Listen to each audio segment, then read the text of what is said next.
কটা ডায়মন্ড লাগবে, কটা ডায়মন্ড খাবে, কবে পাবো আমি এই ব্লু বানি?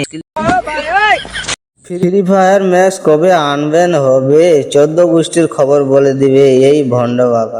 আরে গেরিনা নিজেই জানে না ফ্রি ফায়ার ম্যাচ কবে ব্যান হবে, আরে ভণ্ড বাবা বলে দিবে। पढ़ाई लिखाई में ध्यान लगाओ, आईएएस बनो और देश। এই চলো না বানি বান্ডেলটা কত স্ক্রিনে পড়বে, চলো না। ও বাবা, কি কপাল নিয়ে এসেছো, তোমার জীবনে তো সব দুটো দুটো আছে।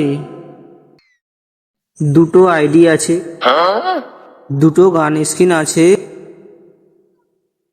আর দুটা বিচিও আছে। 100% কি ফালতু কথা বলছেন? कैसे कैसे लोग रहते हैं यार यहाँ पर। साला तुमको पागल कुत्ते का गाड़ी उठा के ले जाएगा, बता रहे हैं हम।